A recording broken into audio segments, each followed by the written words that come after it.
Bonjour à tous et bienvenue dans cet atelier dédié à la transformation digitale des industries culturelles et créatives. Je m'appelle Romain Dudognon, je suis responsable sectoriel numérique chez BPI France et je vais avoir le plaisir d'animer cet atelier, créé en partenariat avec Universcience. Alors peut-être une question d'abord, pourquoi cet atelier aujourd'hui à Big? Eh bien tout simplement parce que BPI France a lancé le plan Touch en 2020, 1,5 milliard d'euros dédiés aux industries culturelles et créatives, plan ambitieux pour soutenir, accélérer et participer fortement à la croissance des industries culturelles et créatives, aussi appelées ICC, en France mais à l'international aussi. Ça se matérialise par différents dispositifs qui ont été mis en place par BPI au niveau du financement, de la garantie, des fonds propres, de l'innovation, de l'export. Et l'une des thématiques qui revient régulièrement dans tous les sujets qu'on peut voir, c'est la digitalisation des entreprises ICC. Et donc justement, pour faire le point sur ce sujet aujourd'hui, on va avoir un atelier qui va se dérouler en deux temps. Un premier temps, on va s'intéresser à l'impact des technologies numériques. Donc quand on parle de technologies numériques, on parle d'IA, on parle de big data, on parle de réalité augmentée, de réalité virtuelle, de blockchain par exemple. Comment est-ce que ces technologies numériques impactent le processus de création, le processus de production, de diffusion et finalement la relation au public dans le secteur des industries culturelles et créatives?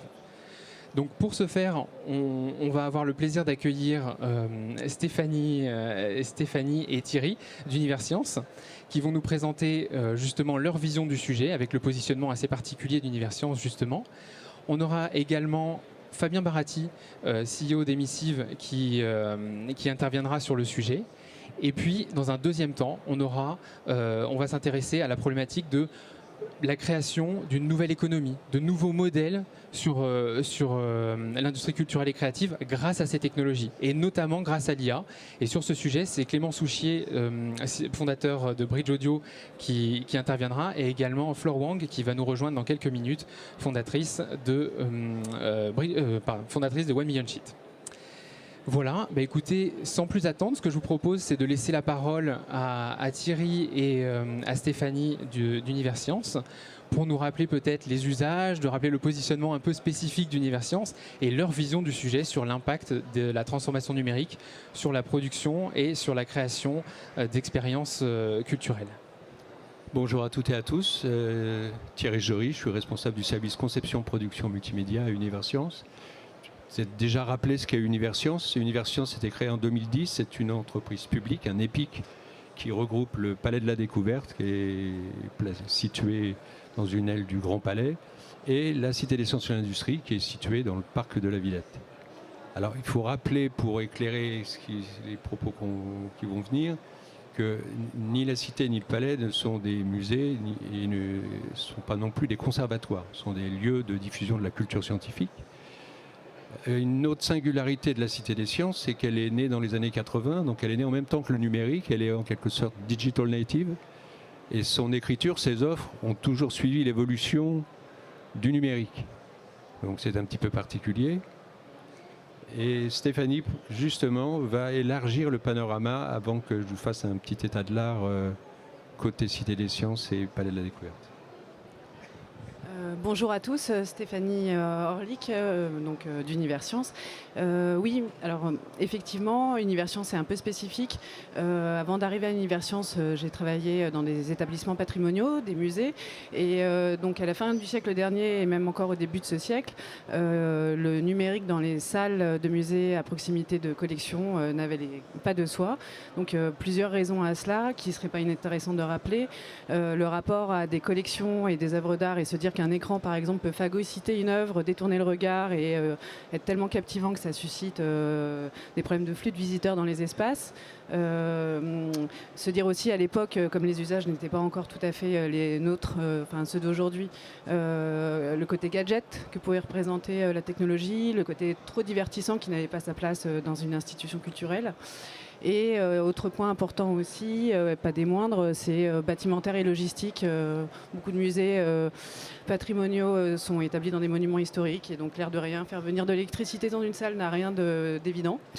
Ça peut coûter beaucoup d'argent et aussi introduire, et peut-être que Fabien pourrait en parler, je ne sais pas, introduire du matériel en prêt quand on propose des visites immersives ou ce genre de choses. Bon, c'est toute une logistique humaine derrière qui n'est pas forcément facile non plus à mettre en place.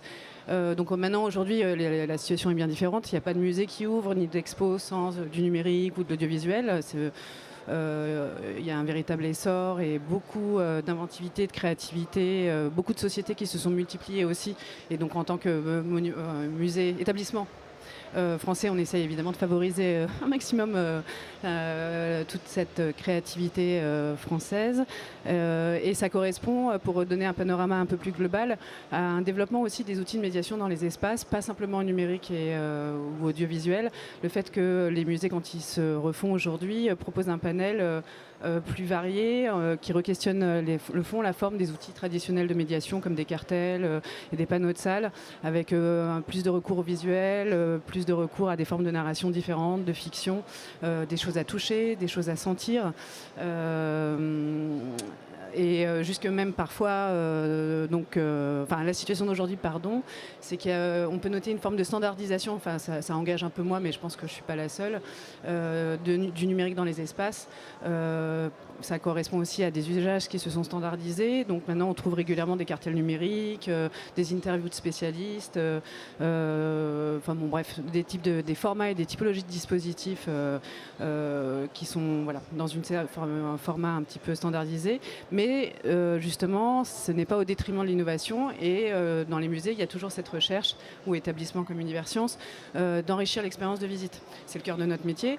Et l'expérience de visite consiste principalement dans le lien qu'on établit avec des collections, une œuvre d'art ou une notion scientifique, et pour donner une meilleure compréhension, un accès, peut-être changer le regard sur les choses. À Universcience, changer peut-être le regard aussi sur la société et le monde qui nous environne. Et donc le numérique, là, pour le coup, a une place très intéressante. Alors parfois on est, et c'est là qu'Universcience, qui a toujours été regardé, en tout cas je peux en témoigner côté Beaux-Arts quand j'y étais. Maintenant je suis à Universcience et je suis très contente. Mais quand on y était, on regardait Universcience comme une référence qui ouvrait la voie à pas mal de choses. Et effectivement, en l'occurrence, pour ma part, ce que j'ai noté le plus intéressant dans ce qu'on peut faire en numérique, c'est quand c'est pas 100% de numérique, quand on a un rapport au tangible d'une manière ou d'une autre. Tout ce qui touche autour des sensations, des sens, des impressions, et aussi évidemment mettre le visiteur en situation un peu réflexive, de jeu de rôle, qui peut changer son regard. Et je vais laisser la parole à Thierry pour expliquer comment Universcience, justement, depuis de nombreuses années, a ouvert la voie sur ce genre de posture ou de proposition de visiteurs. Merci. Oui, alors quand on aborde le numérique, surtout en muséographie, on a plusieurs axes possibles. Il y a l'immersion, on va avoir un très bel exemple après. On a la socialisation. Et puis il y en a un que j'aime bien, c'est l'hybridation des techniques et des usages. L'hybridation des techniques et des usages, je vais vous prendre deux exemples. Une exposition qui s'appelle Banquet, qui ouvre le 16 novembre à la Cité, sur les banquets, les arts de la table, les arts culinaires. Vous allez vous dire, je pense, qu'est-ce que vient faire le numérique dans cette affaire? Alors, je vous donne des exemples de l'usage du numérique sur une thématique comme celle-ci. Vous allez avoir un grand spectacle en mapping vidéo avec des diffusions multisensorielles. Vous allez avoir des dégustations avec des accompagnateurs intelligents qui vont vous aider à détecter les saveurs de ce que vous êtes en train de déguster. Vous allez avoir du dressage de table par intelligence artificielle, plein d'autres choses. Je vais m'arrêter sur deux petits ustensiles bien connus, absolument pas numériques, mais vous allez voir qu'ils sont intéressants. Le rouleau à pâtisserie et le fouet. Alors, qu'est-ce qu'on fait avec un rouleau à pâtisserie et un fouet et du numérique? Imaginez qu'on barre de capteurs le plateau et le bol de ces deux ustensiles, qu'on récupère les mouvements et les actions de l'utilisateur, qu'on simule et la crème fouettée et la pâte en train d'être étalée, dressée, je crois, on dit, qu'on fournit l'image en réalité augmentée et qu'on complète en diffusant des vidéos des meilleurs spécialistes d'une école de cuisine internationale située à Paris. Et vous avez là un bel hybride, un bel ensemble avec du tangible et du numérique. Dans le vocabulaire du moment, on appelle ça un phygital, un physique et digital. Ça vous donne un bel exemple de comment on peut tirer parti, qu'on peut faire vivre, y compris des objets relativement simples, et leur donner et permettre aux visiteurs d'avoir une expérience de visite très enrichie par rapport à ce qu'on pourrait faire sans ces outils numériques. Je prends un autre exemple qui est plutôt du côté des usages,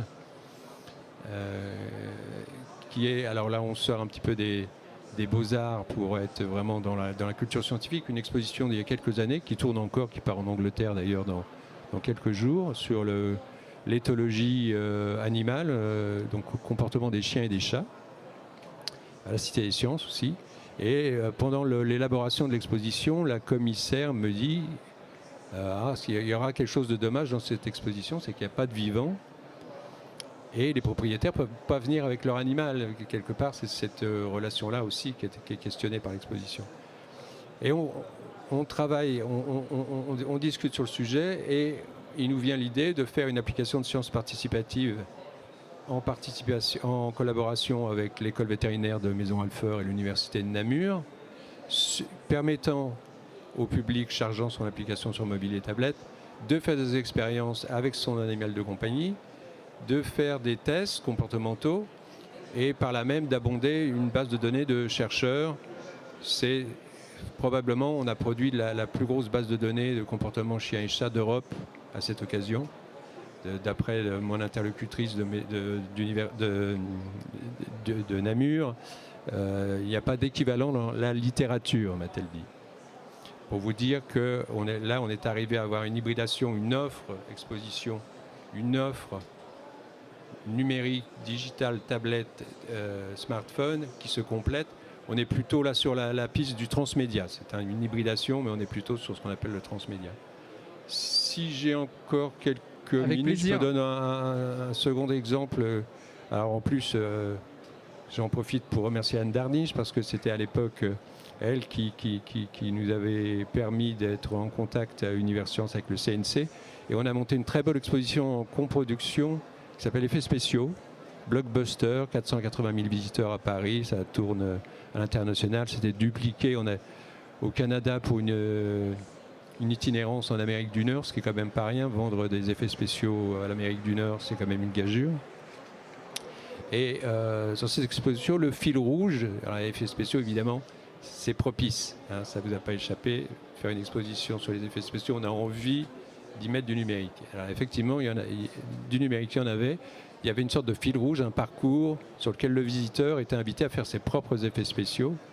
Et ce que je voulais évoquer, c'est le fait qu'on a créé un lien avec le visiteur en post-visite. C'est-à-dire que chaque visiteur pouvait récupérer sur un carnet digital sur notre plateforme web, avec tous ses rushs, tout ce qu'il avait produit pendant sa visite, et un montage d'une bande-annonce de promotion, on va dire, de l'exposition personnalisée avec ses propres séquences. On a eu à peu près un visiteur sur deux qui a chargé ses films sur la plateforme, qui a récupéré son carnet digital de visite. Donc là, on a vraiment réussi à créer un hybride exposition, information digitale post-visite. 250 000 chargements, c'est tout à fait considérable.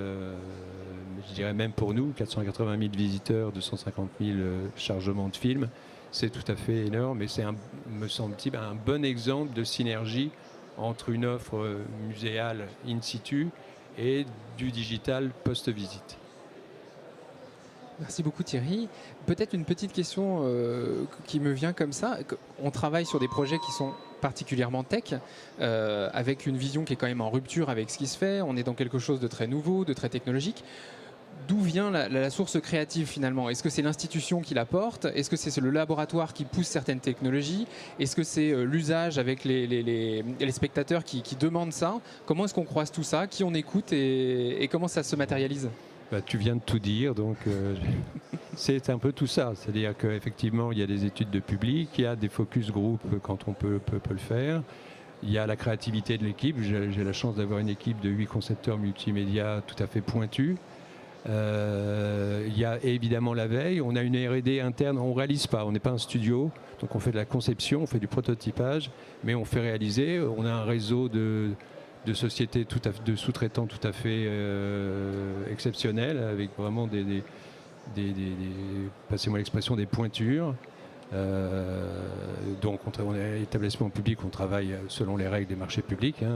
Il se trouve que là, actuellement, on est en accord cadre pour l'essentiel, donc avec une liste de sociétés qu'on remet en concurrence régulièrement. Mais c'est ce mix de tout ça qui fait émerger des pistes. On a notre propre veille et R&D, donc on est très attentif. Là, par exemple, il va y avoir un sujet sur l'IA. On a actuellement en R&D un petit projet pour essayer justement de voir comment on va pouvoir insérer l'IA dans notre processus de création. Le sujet, ça va être de détecter les mouvements des foules et d'en faire une musique. Donc on utilise une IA de l'IRCAM et ça va nous servir un petit peu de banc test pour voir comment on peut aborder dans l'avenir l'utilisation de l'IA.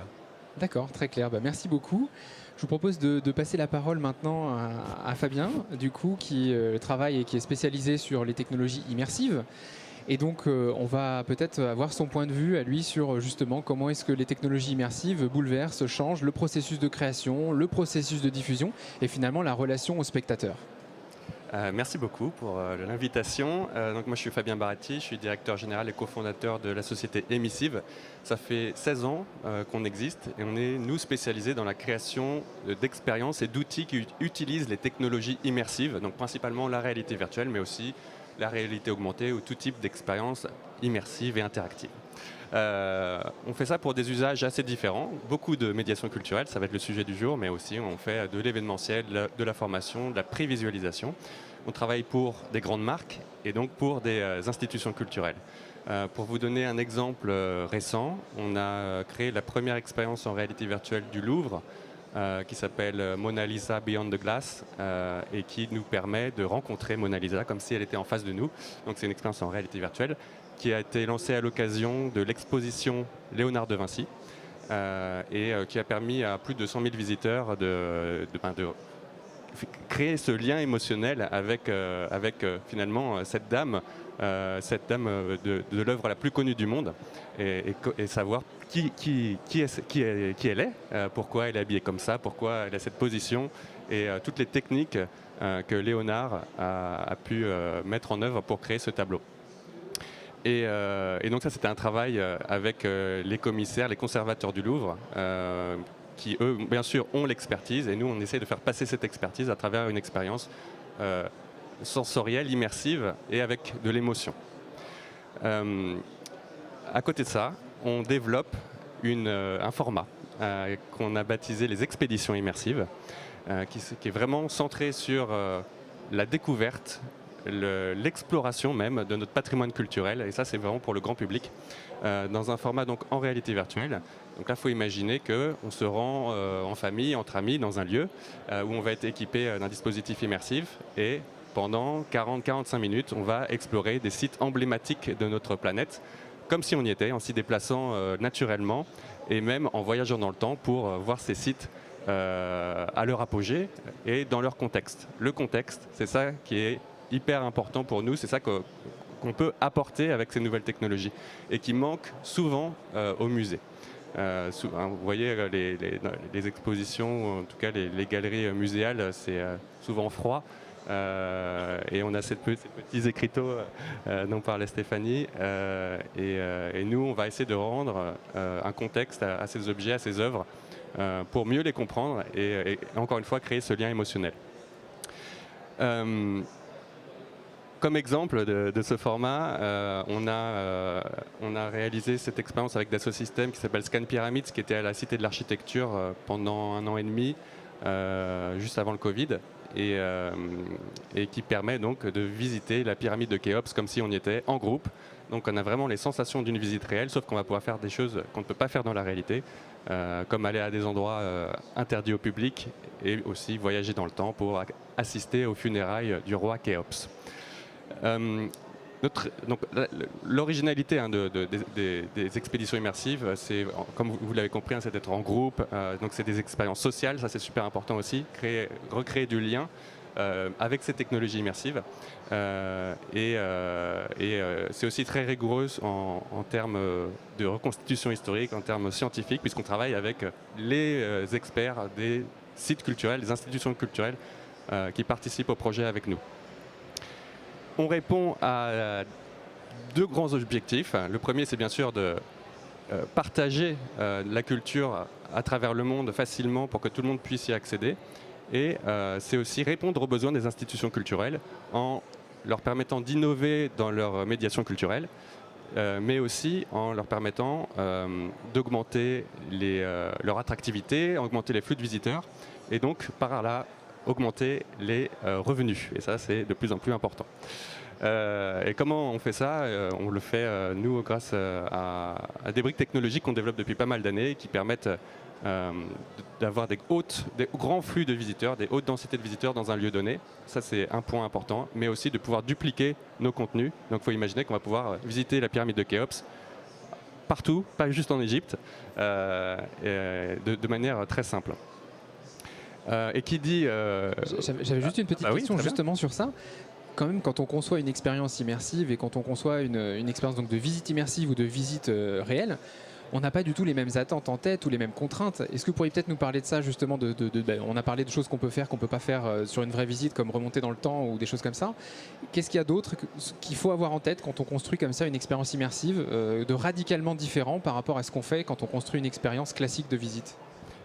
Alors, par rapport à une visite réelle, une visite, on va dire guidée ou pas guidée, mais une visite réelle, nous, on va pouvoir y ajouter de l'émotion avec la narration. Donc ça, c'est l'histoire qu'on va raconter, c'est super important. Il y a les sensations. Avec l'immersion, on peut donc jouer sur les effets de hauteur ou de resserrement, changer d'échelle, on peut devenir des géants ou alors tout petits. Bien sûr, on ne peut pas le faire dans la réalité. Donc ça, c'est vraiment une pure sensation. Et ensuite, il y a les endroits où on ne pourra jamais aller dans la réalité, soit qui sont impossibles. Par exemple, dans la pyramide de Khéops, on propose d'aller vraiment dans le volume, là où il y a des pierres, pour mieux comprendre son architecture. Et bien sûr, je ne parle même pas de voyager au temps de la 4e dynastie. Là, c'est vrai que ça donne de vraies opportunités qui sont complètement différentes de ce qu'on peut voir d'habitude dans une exposition classique. Puis aussi un vrai intérêt, peut-être une curiosité pour le visiteur finalement, qui peut accéder à des choses auxquelles il n'a pas accès d'habitude. C'est ça. Et c'est important de le dire, c'est complémentaire avec la visite réelle. On ne remplace pas la visite réelle. C'est censé même donner envie d'aller voir le site réel. Voilà. D'accord, très clair. Est-ce que vous pourriez peut-être revenir sur comment est-ce qu'on s'interface avec finalement les institutions culturelles? Comment est-ce qu'on dialogue avec elles? Comment est-ce qu'on co-construit peut-être l'œuvre ou la visite? Comment ça se passe cette relation avec les institutions? Est-ce que c'est facile? Est-ce que c'est difficile? Est-ce que c'est long? Est-ce que c'est simple? Je dirais pas que c'est facile, mais c'est une habitude. Ça fait tellement longtemps qu'on travaille avec les institutions culturelles, donc avec des historiens, avec des conservateurs. Donc c'est beaucoup de dialogue. Eux, ils ont aussi des timings très différents des nôtres. Ils sont vraiment dans la longueur. Ils font c'est des chercheurs et voilà. Donc ça prend du temps, mais on peut créer des super équipes avec eux. Encore une fois, eux ont le savoir. C'est eux les experts. Nous, on va essayer de capter tout ça, tout ça et en faire ressortir un peu la quintessence et de savoir l'articuler pour raconter une histoire la plus incroyable possible. Et finalement, faire de la pédagogie, en tout cas éduquer le public sans même qu'ils s'en rendent compte. Très clair. Moi, j'avais une dernière question du coup.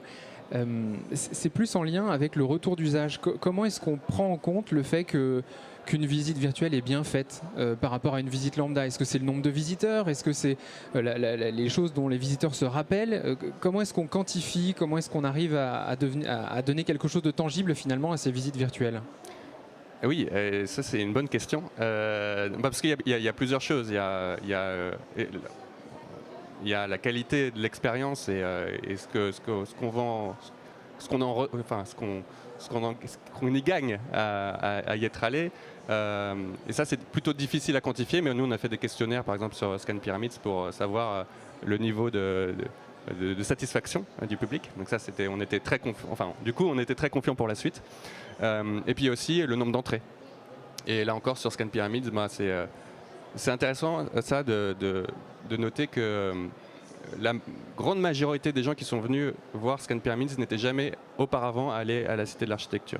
Donc ça, c'est vraiment ça montre l'attractivité pour un lieu de proposer ce genre de nouvelles expériences. C'est ça qui est fascinant. Est-ce qu'on a est-ce qu'on a un recoupement entre les publics? Est-ce que on va aller chercher un public complètement différent?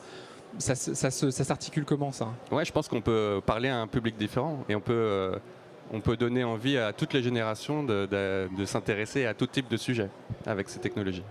Très clair, merci beaucoup. Merci. Ce que je vous propose, c'est peut-être de prendre quelques questions dans la salle, s'il y en a. Ah, je vois qu'il y a une question là-bas.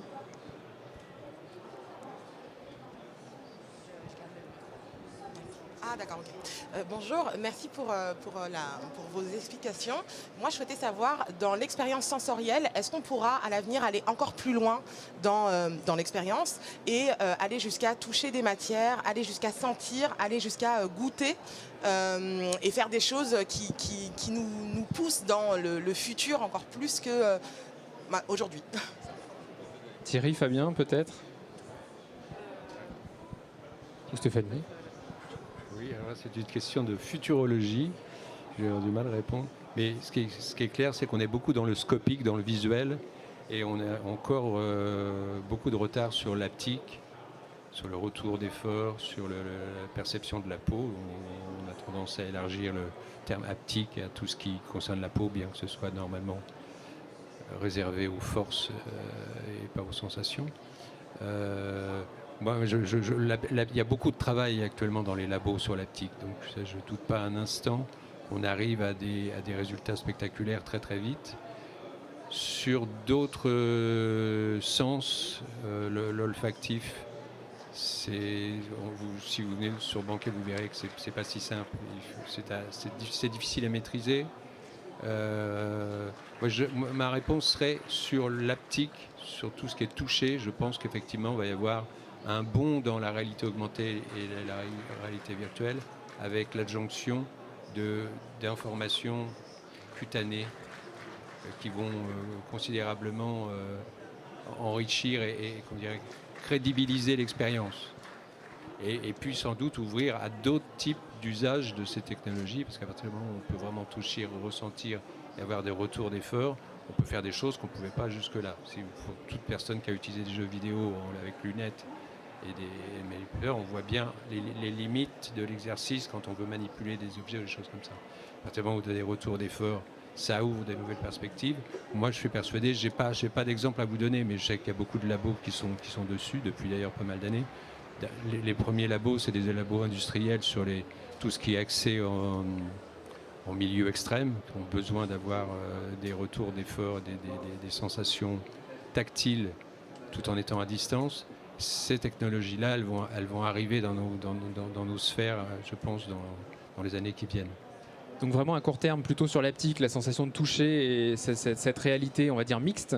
Et puis à plus long terme, l'olfactif, peut-être le gustatif, à plus long terme en tout cas. Fabien, est-ce qu'il y a un complément? Oui, c'était intéressant aussi de noter qu'avec ces technologies, on utilise d'autres sens que les 5 sens de d'habitude, en tout cas pour les visites culturelles standards.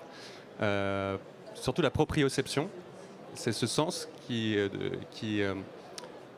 qu'on a tous et qui nous donne, ça nous donne le sens de la position et des mouvements que font nos corps. Et c'est hyper important, on s'en rend pas compte bien sûr, mais on sait en fermant les yeux, par exemple, dans quelle position on se tient. Et ça, c'est très utilisé déjà dans les expositions d'Universcience et aussi dans notre cas où on va vraiment utiliser son corps naturellement pour visiter des lieux, interagir. Et ça aussi, ça rajoute vraiment quelque chose aux expériences culturelles. Super, merci beaucoup. Est-ce qu'on a peut-être une autre question? S'il n'y a pas d'autres questions... Si, il y a une question là-bas. Super. Bon, merci. Merci. Bonjour, Stéphanie Bainville, La Ruche Formation. Je voulais savoir comment est-ce que vous utilisez justement la technologie immersive dans la formation culturelle et artistique? Dans la formation culturelle et artistique. Je réfléchis. Parce que maintenant, il y a plein d'applications en réalité virtuelle qui permettent de créer. Donc ça peut être type peinture, type sculpture, type danse, type plein de choses. Donc je ne sais pas si on peut appeler ça de la formation, mais en tout cas, c'est des choses pour s'exercer. Mais en termes de pure formation sur des œuvres classiques, je vois pas trop. Mais on pourrait aussi penser à des nouvelles œuvres qui sont faisable et expérimentable que avec ces technologies immersives aussi. Des nouveaux types d'œuvres en fait. Voilà, c'est aussi possible. Alors j'ai pas trop répondu à la question, mais voilà. Très bien. Merci Stéphanie peut-être. Non, mais c'était juste pour dire que c'était déjà le cas en fait. Oui, c'est déjà utilisé dans la formation pour pouvoir faire passer certains messages, pour pouvoir faire construire Alors peut-être pas la formation, mais la création artistique en tout la cas. création artistique. Oui, Voilà, oui. pardon. Voilà, pardon. Je peux mentionner par exemple Bien sûr. le Laval Virtual. Complètement. Voilà. Donc au Laval Virtual, il y a ce dont parlait Thierry, il y a tout le secteur industriel qui est présent dans l'usage de la réalité virtuelle augmentée, etc. Puis après, il y a les universitaires un peu foufous qui inventent des objets bizarres et qui un jour peuvent se retrouver dans les usages d'aujourd'hui. Et ensuite, il y a tout un département de création artistique, vous avez dû voir, des expériences que vous avez dû tester. Mais c'était pas ça votre question en fait.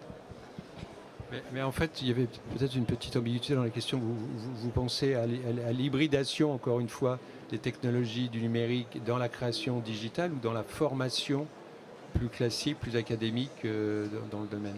C'est le second volet, oui. Pardon, c'était quoi?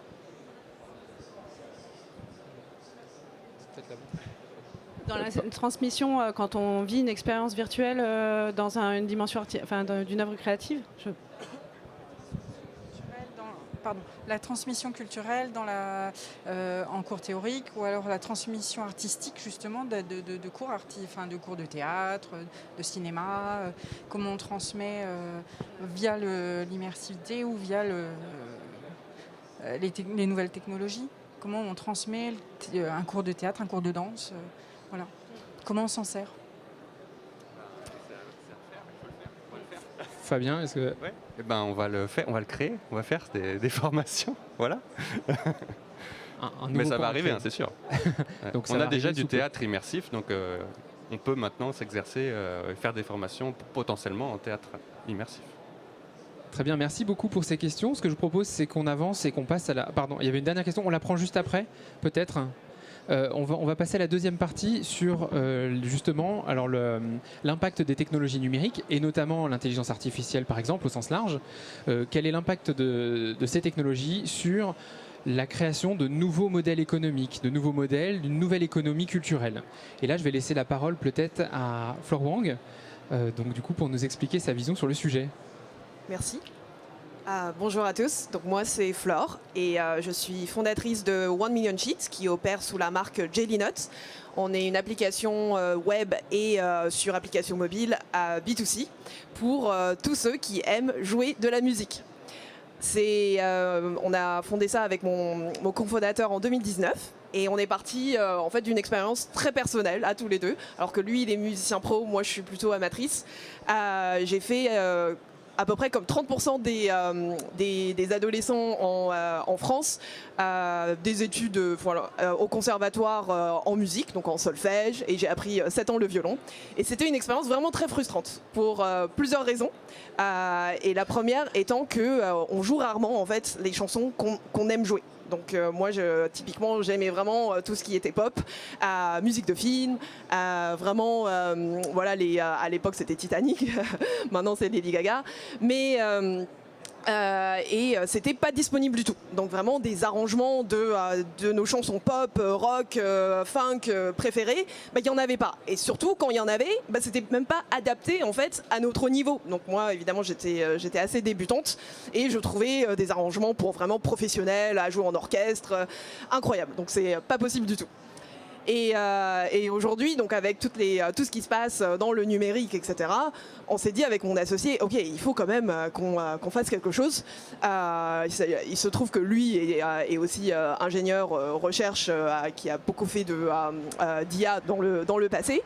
Et on s'est dit, ok, pourquoi pas permettre à l'IA justement d'adapter les partitions de musique, qui sont le premier reflet en fait de ce qui est la musique écrite, à chaque instrument et au niveau de chacun.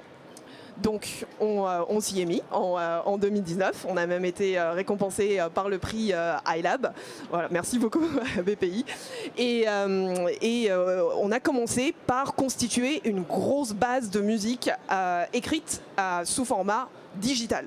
Ça veut dire que chaque note de musique contenue dans une partition, chaque annotation, chaque nuance est réécrite en code informatique qu'on peut ensuite réinterpréter derrière. Donc l'idée, c'est premièrement de constituer cette plus grosse base de musique digitale dans le monde, puisqu'elle n'existe pas, parce que la partition, elle est surtout aujourd'hui commercialisée sous format papier, et ça n'a pas été traduit massivement en format code. Et ensuite, derrière, faire fonctionner les réseaux de neurones, développer un langage et une classification, justement, pour permettre d'adapter en fait chaque écriture musicale à des niveaux différents et des instruments différents. Ça, c'est la première partie qu'on est en train de faire. Ce que tout ce travail en fait, nous permet de faire dans un second temps, c'est une représentation différente de la musique. Nous, on est parti du format le plus traditionnel, qui est la partition. Mais je suis sûre que beaucoup d'entre vous adorent la musique, mais ne savent pas forcément lire des notes. On travaille, nous aussi, sur justement le fait d'avoir en fait toute cette information musicale en code informatique nous permet en fait de penser à des représentations graphiques complètement différentes des notes de musique traditionnelles, du solfège, et beaucoup plus intuitives pour justement permettre au plus grand nombre en fait de jouer de leur instrument préféré. Peut-être une question à ce moment-là. Déjà, l'idée, on a compris que ça venait finalement de l'expérience. Comment vous êtes rencontrés? Comment est-ce qu'on fait la rencontre de la tech et de l'art, du coup? Et comment est-ce qu'on travaille ensemble, justement, sur ces sujets? Est-ce qu'il n'y a pas des visions qui sont un peu divergentes? Est-ce qu'on trouve un compromis? Comment on fait? Oui, alors c'est assez la rencontre entre moi et mon cofondateur qui était chercheur à l'IRCAM, mais justement en fait il faisait de la recherche sur la transcription automatique du piano. Donc par exemple quelqu'un joue au piano, comment est-ce que on peut capter le son et automatiquement en fait mettre ça sous une forme écrite. Et lui était parti d'un autre constat parce qu'il était aussi prof de musique dans ses heures perdues. Et c'est vrai qu'il y avait une grosse frustration aussi de la part des pros, en fait, des professeurs, même des musiciens de scène, qui cherchaient en fait pareil en fait des musiques et qui ne trouvaient pas. Et c'est vrai que lui en fait parce qu'il était dans ce milieu déjà de recherche, en fait il avait vu le potentiel que c'était pas forcément de transcrire directement de l'audio à de l'écriture, mais à partir d'une écriture existante, en fait, la simplifier ou l'arranger dans une tonalité différente pour un autre instrument. Très clair. Et comment est-ce qu'on s'impose ou comment est-ce qu'on compose finalement avec le secteur traditionnel? Est-ce qu'on vient s'inscrire en parallèle? Comment on a ce ressenti en tout cas avec l'utilisateur? Alors c'est marrant parce que on pense aujourd'hui que les technologies digitales ont vraiment, se sont assez justement assises, et pas du tout. En tout cas, nous, dans notre secteur, qui est la partition de musique, elle reste, en fait, la consommation reste essentiellement papier. 80% des personnes achètent de la partition écrite chez La Flûte de Pan ou autre, et même quand en fait ils arrivent sur notre plateforme, ils voient une partition qu'ils aiment, ils n'utilisent pas encore tous les outils technologiques d'apprentissage que nous on leur fournit. En fait, ce qu'ils font, c'est ils cliquent sur imprimer et ils ont le format PDF, voilà, qu'ils mettent sur leur piano pour jouer en format papier. Voilà. Et comment ça s'explique ça finalement? C'est une espèce d'adhérence au secteur traditionnel et à l'imaginaire qu'on peut en avoir? En fait, il y a tout un problème d'équipement aussi, parce que il faut savoir que peut-être que la génération un peu plus milléniale, Gen Z, ils ont beaucoup de tablettes, ils ont beaucoup de téléphones portables. Sur nous, notre population qui est plutôt en fait 45 plus, voire retraités, parce que c'est des gens qui ont le temps en fait vraiment de jouer de la musique. En fait, eux, les tablettes, ils connaissent pas. Donc c'est vraiment s'ils doivent s'asseoir à leur piano, il faut que j'imprime ma partition et que je la mette devant moi. Donc il y a encore de la marche. Et alors, on se dit à quelle échéance est-ce que du coup, quand les millennials vont arriver du coup à 30, 40 ans, du coup là, il y aura une vraie adoption finalement massive de ces nouvelles technologies dans le secteur plus traditionnel, c'est ça? Exactement. Et nous, c'est ce qu'on voit déjà aujourd'hui sur 20% de nos utilisateurs. On a à peu près 2 millions d'utilisateurs dans le monde inscrits et 150 000 actifs par mois. Les jeunes, donc qui représentent 20%, eh bien, en fait, ils sont absolument férus de la version digitale. C'est-à-dire qu'eux n'impriment pas du tout. Donc, ils regardent soit sur leur ordinateur, soit sur leur téléphone, soit sur leur tablette. Et justement, en fait, nous, on est en train d'essayer de convaincre les générations un peu plus âgées aussi de s'y mettre.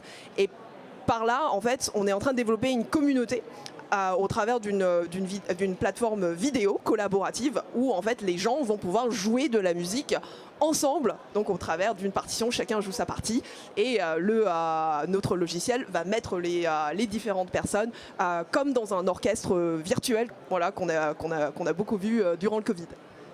Très clair, merci beaucoup pour tous ces éléments.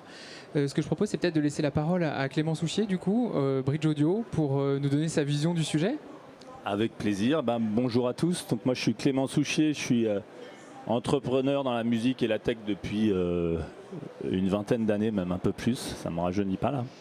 Et donc j'ai entrepris successivement, j'ai fait une smart radio au tout début des années 2000, donc j'étais plutôt dans la tech. Ensuite je suis sorti de la tech parce que j'avais été marqué par la notion de time to market, parce qu'on est arrivé beaucoup trop tôt alors qu'on croyait être arrivé trop tard. Bon, un vaste sujet pour les entrepreneurs qui sont peut-être ici.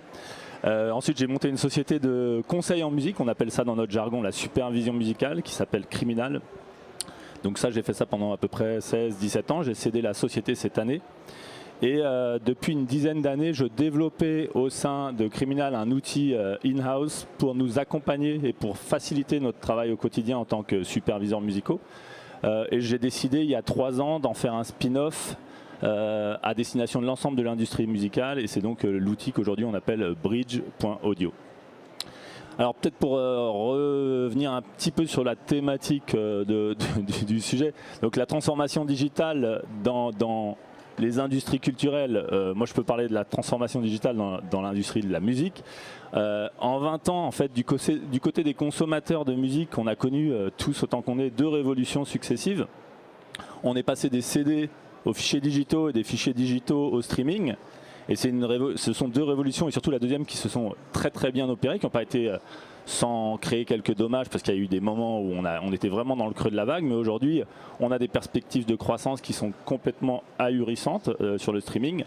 Néanmoins, ce que cette double révolution digitale cache mal, c'est qu'en fait du côté des professionnels, on n'a connu qu'une seule des 2 révolutions. On est passé en effet des CD aux fichiers digitaux, et aujourd'hui on continue à travailler avec ces fichiers digitaux parce qu'on ne peut pas se reposer sur les plateformes de streaming pour nous accompagner dans notre problématique au quotidien. Et pour cause, le professionnel de musique, lui, il doit pouvoir autoriser un tiers à downloader une musique, il doit pouvoir envoyer des versions en pistes séparées, ce qu'on appelle les stems, il doit pouvoir envoyer un instrumental, etc. Donc tous autant qu'ils sont enfermés en quelque sorte dans le monde d'avant avec une stack, pour prendre un mot un peu tech, une stack technique qui est complètement étrange, qui est un mélange de un iTunes en local, un peu de Dropbox, un peu de SoundCloud en lien privé, spécialement en amont de la sortie commerciale des albums, etc. Et donc nous, notre constat, c'est qu'en fait, il y a vraiment un manque du côté des professionnels pour les accompagner dans leurs problématiques au quotidien. Alors même que la transformation digitale dans plein d'autres verticales, c'est toujours accompagné du développement d'un outil en particulier qui est devenu le référent absolu du secteur. Je prends l'exemple par exemple de Figma dans l'UX et le design dans les 5 à 10 dernières années, ou de Frame.io sur la vidéo, etc. Donc nous, c'est vraiment notre constat. On se dit l'industrie musicale s'est transformée côté B2C. En revanche, côté B2B, on est un petit peu pour le moment orphelin d'un outil qui nous accompagne dans notre problématique au quotidien. Et cette problématique au quotidien, pour essayer de un peu mieux vous la faire comprendre, elle est assez massive en termes de volume. Je ne sais pas si vous savez aujourd'hui combien de morceaux sortent chaque jour sur Spotify. Est-ce que quelqu'un a une idée? Quelqu'un aurait une idée? Aujourd'hui, j'aurais pu dire 10 heures pour être un peu plus tricolore. Sur 10 heures, on va dire. Qu'une idée. 75 000 titres chaque jour sortent sur Spotify. Il y en a 60 000 de plus qui vont sortir sur SoundCloud. Donc en tout, on dépasse aujourd'hui les 100 000 titres qui sortent quotidiennement. Ça, encore une fois, c'est toujours la partie visible de l'iceberg côté B2C. Ce qu'on sait peut-être moins quand on ne travaille pas dans l'industrie musicale, c'est que du côté non visible de l'iceberg, en fait, ces 100 000 titres qui sortent quotidiennement, ils ont généralement en réalité 5 à 10 déclinaisons. Avant d'avoir été finalisé, un titre est passé par une phase de maquette, de V1, de V2, de versions mixées, pré-mixées, masterisées, etc. Et tous ces fichiers-là, en plus, passent leur temps à être échangés au sein de l'écosystème des gens qui composent notre vaste industrie musicale et audio. Et donc, si on fait le calcul, aujourd'hui, on estime à peu près à 35 milliards le nombre d'échanges de fichiers musicaux par an. Et tous ces échanges, aujourd'hui, sont faits sur des outils qui n'apportent que une très moyenne satisfaction aux gens qui composent l'industrie musicale et l'industrie audio. Et alors aujourd'hui, comment est-ce qu'on fait pour améliorer tout ça finalement? L'idée, notre idée, elle est assez simple au départ, c'est d'essayer de créer l'outil qui aurait pu d'ailleurs exister depuis belle lurette. C'est-à-dire qu'il y a une dizaine d'années, moi quand j'ai commencé à faire l'outil in-house, j'avais un vœu un peu secret, c'était que Apple décide de faire une version cloud de l'iTunes. Ça aurait été parfait pour les gens de l'industrie musicale. Ils avaient plein d'autres choses dans leur roadmap et on sait que ça leur a plutôt réussi. Et je pense que l'industrie musicale était loin d'être une priorité pour eux puisqu'ils étaient vraiment en train de lancer successivement l'iPhone, l'iPad, etc. Et donc on a été un petit peu orphelin. Donc nous on essaye de rattraper quelque part cette espèce d'aberration historique en envoyant un équivalent de ce qu'était iTunes, c'est-à-dire un outil qui te permet d'écouter de la musique, mais dans le cloud. Donc c'est toi qui décides ce que tu vas mettre dans ce cloud. Et partant de là, en fait, on va enfin avoir un outil qui va permettre à des gens qui travaillent de manière collaborative d'avoir un iTunes partagé, donc un espace sur lequel ils vont stocker leurs fichiers et ils vont pouvoir inviter les membres de leur équipe, que ce soit un groupe de musique ou de leur société. Et ensuite, c'est directement depuis cet espace cloud qu'ils vont pouvoir générer des liens au format qu'ils le souhaitent. Streaming only si l'album n'est pas encore sorti, download s'ils veulent autoriser des tiers à downloader, et ils vont être notifiés à chaque fois que quelqu'un qui ne fait pas partie de leur équipe stream, download ou récupère quoi que ce soit qu'ils ont partagé grâce à Bridge Audio. Donc l'idée c'est finalement, s'il fallait résumer, je ne sais pas s'il y a des gens qui travaillent dans ce secteur, c'est comme si on avait fait se rencontrer iTunes mais une version dans le cloud, WeTransfer et SoundCloud quand on s'en sert pour la promotion en lien privé. Donc ça c'est la première étape en fait qu'on a franchie aujourd'hui. Donc nous aujourd'hui on est en version bêta et tout ça c'est déjà fonctionnel. Et sur la base de cette première itération de l'outil, on va introduire de l'intelligence artificielle. J'arrive donc à notre sujet, je ne sais pas combien de temps il me reste. Et l'intelligence artificielle, on va l'implémenter un petit peu comme vous l'avez déjà sans doute tous plus ou moins expérimenté sur vos clouds de photos. Je ne sais pas si beaucoup de gens ici utilisent des clouds de photos, que ce soit celui d'Apple ou Google Photos. Ce que je sais en revanche, c'est qu'assez souvent les gens ne se rendent pas compte qu'il y a déjà pas mal d'IA là-dedans. Si vous l'utilisez, vous pouvez très bien rechercher dans vos photos des photos de cheval. Vous allez je vais mettre cheval et je vais avoir toutes les photos de chevaux que j'ai prises. Bon, elles ne sont pas forcément fantastiques, mais et ça c'est de l'IA. C'est de l'IA appliquée à des fichiers photos. Nous, ça va être la même idée, c'est qu'à partir du moment où vous allez drag and dropper tout ou partie de votre catalogue sur Bridge Audio, on va pouvoir l'enrichir avec tout un tas de critères grâce à une IA qu'on a développée depuis 3 ans maintenant et qui est basée sur ce qu'on appelle du machine learning et plus précisément des réseaux neuronaux.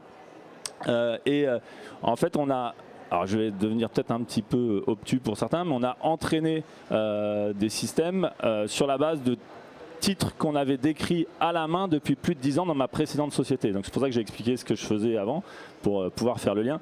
Le métier de superviseur musical, c'est de trouver un titre avec un cahier des charges très précis. On doit être capable de trouver un titre qui est chanté par un homme et une femme, qui soit éthéré, idéalement avec un petit sifflement et qui soit plutôt folk, mais avec un mélange de rock dedans. Donc ça, nous, c'est ce qu'on faisait dans ma précédente société.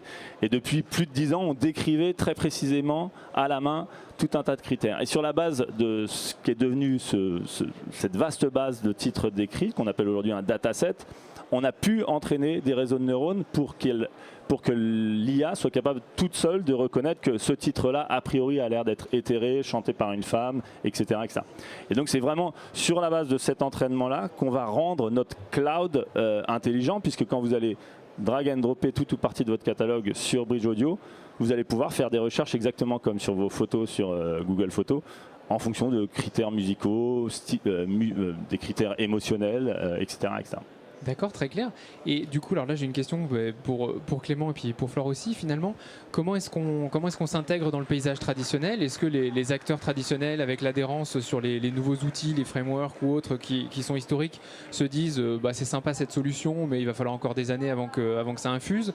Est-ce qu'ils vous regardent en disant mais non, mais c'est ça l'avenir, il faut qu'on y aille, et comment est-ce qu'on travaille avec eux? Comment est-ce qu'ils voient les choses? Alors, vaste question. Nous, on est précisément dans cette réflexion-là, parce qu'on est beaucoup moins avancé que toi. On est dans la phase où on est encore en bêta. On se rend compte qu'il y a un gros travail d'évangélisation et de compréhension. C'est toujours le cas quand on fait des produits qui ne sont pas des one feature products. Donc il faut vraiment expliquer une problématique à des gens qui ne l'avaient peut-être pas forcément aperçu pas forcément avant. en tête, en tout cas de cette manière-là. Exactement. C'était assez marrant d'ailleurs à ce propos, les interviews qu'on a fait il y a 3 ans quand on s'est demandé si on allait faire le spin-off de l'outil qu'on avait développé en interne. Toutes ces interviews, on avait rencontré tous les personas qui représentent les différentes couleurs des métiers de l'industrie musicale, et presque tous y sont arrivés, mais nous on n'a pas de problème, ils sont arrivés un peu pourquoi vous voulez nous voir, et tous à la fin c'était limite s'il fallait pas leur mettre un coup de pied aux fesses pour partir, parce qu'ils étaient tous en train de dessiner le truc idéal qui leur permettrait de faire ceci, cela, etc.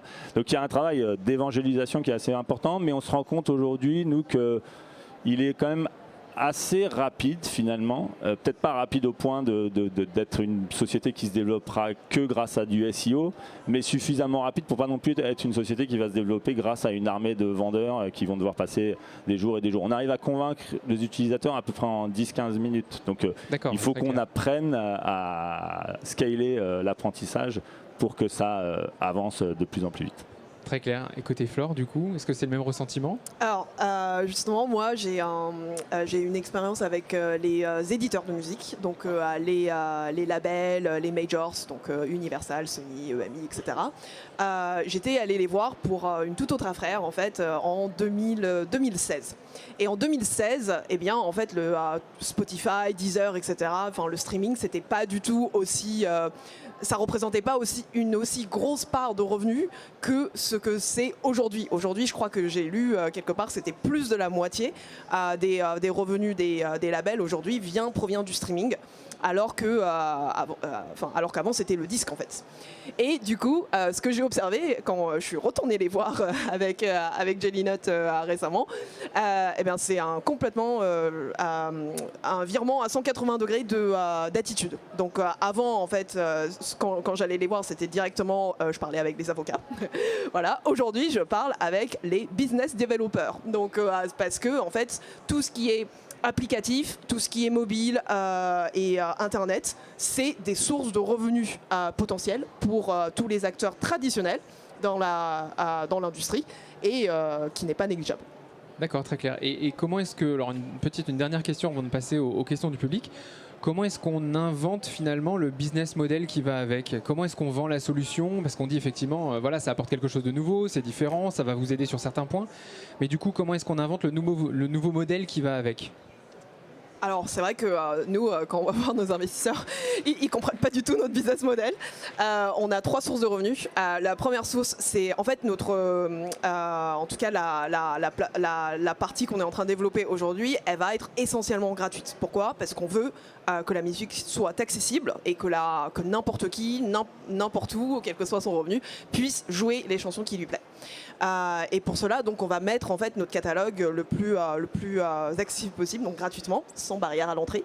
Et pour cela, on va monétiser des fonctionnalités premium. Donc par exemple, je veux accéder en fait, à une version spécifique de cette chanson, plus longue, plus difficile, plus orchestrale. Dans ce cas-là, je dois payer. Ou ça peut être en fait des fonctionnalités premium comme du stockage. Donc nous aujourd'hui, on est en train de construire une offre vidéo aussi où les gens peuvent se filmer en train de jouer leurs chansons et les diffuser ensuite derrière. Et ben en fait, les 10 premières vidéos sont gratuites. Ensuite, si on veut un espace de stockage plus grand, eh ben on doit payer.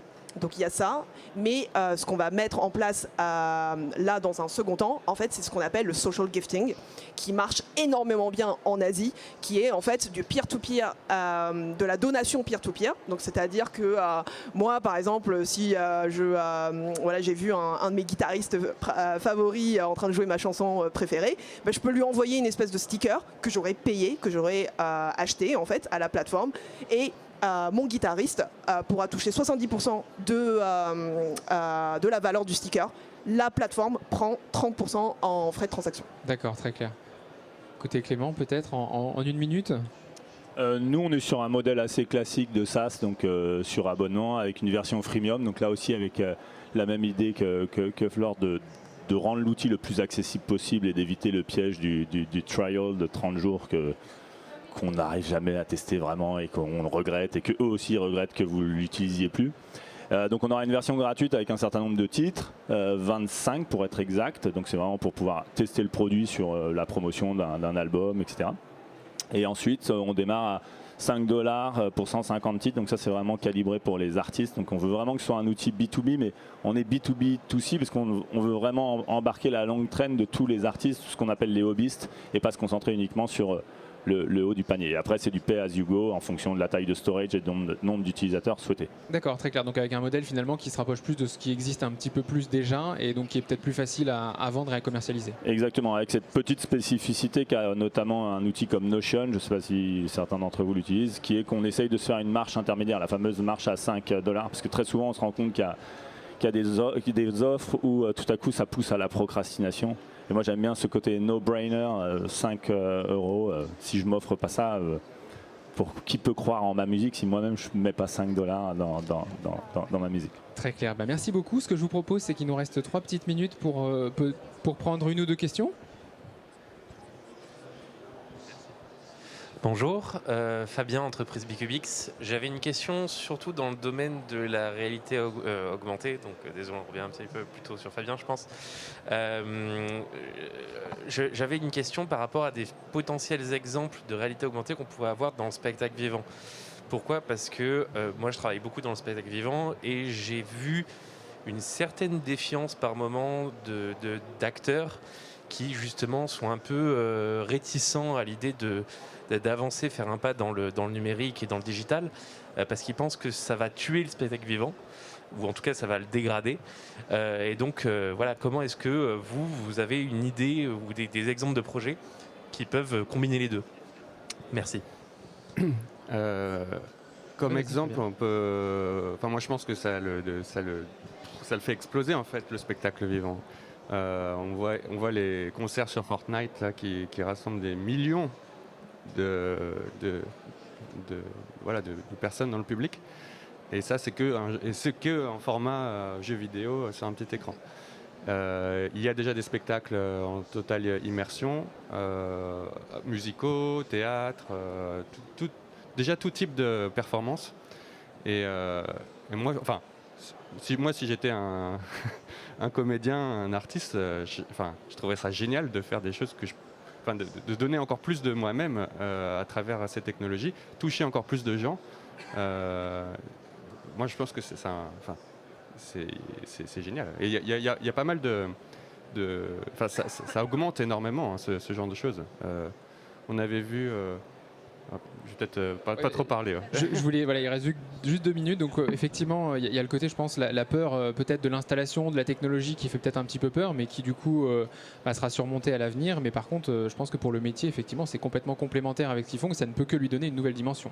Je crois qu'il y avait une autre question dans le fond de la salle, peut-être. Oui, bonjour, Sophie Taillab du groupe Mobilitas. C'est aussi une question pour plutôt Emissive et Universcience sur la partie internationalisation de vos savoir-faire. Comment est-ce que vous les exportez ?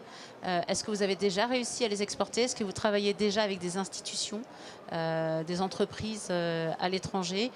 Sous quel process ? Est-ce que c'est compliqué ? Voilà. Allez, un petit retour d'expérience. En 20 secondes chacun. Nous, on est en plein dans le process justement de s'exporter, de distribuer à l'étranger. Donc, on cherche des partenaires en France et à l'étranger qui seront plutôt des exploitants ou des institutions culturelles. Mais là, je vais plutôt passer le micro à Universcience parce qu'eux, ils ont vraiment l'expérience. Et je passe le micro à Thierry qui a plus d'expérience que moi dans le domaine. Oui, bon, pardon, excusez-moi, je suis... En 15 secondes, Thierry, 30 secondes. 15 secondes, où on vend des expositions qui sont souvent hautement technologiques. Il y a un véritable appétit de la clientèle internationale pour ces formats. Est-ce que c'est compliqué quand c'est fait professionnellement avec...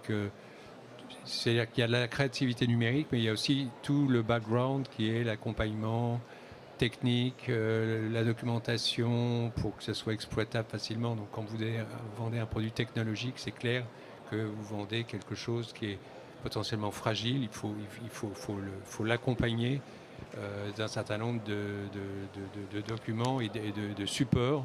Mais au-delà de ça, c'est pas vraiment plus compliqué de vendre une exposition numérique Universcience qu'une exposition de tableaux au Louvre, je pense. C'est simplement un petit peu décalé dans les contraintes. Très clair, merci beaucoup pour cette réponse. Peut-être en 15 secondes. Oui, en 15 secondes, j'ajouterais juste quelque chose par rapport en termes de compétences. C'était votre question aussi, c'est ça? Pour les établissements culturels, la plupart ont mis du temps à trouver un modèle économique de façon à rendre rentable, parfois, en dehors des partenariats scientifico-culturels, diplomatiques, etc., d'un pays à un autre, etc. Comment monter une cellule de consultants conseils. Et donc ça a pris plus ou moins de temps et dans certains établissements, effectivement, d'une suffisamment grande taille pour avoir toutes ces compétences en interne, ce qui n'est pas le cas de la plupart des établissements non plus. Très clair, merci beaucoup pour cette réponse. Pour ceux qui ont encore des questions, je vous invite à le faire peut-être juste après l'atelier. Il me reste à remercier effectivement tous les intervenants et puis notre partenaire Universcience. Et puis à se donner rendez-vous prochainement pour suivre les aventures des industries culturelles et créatives et de la transformation digitale. Merci à tous, au revoir.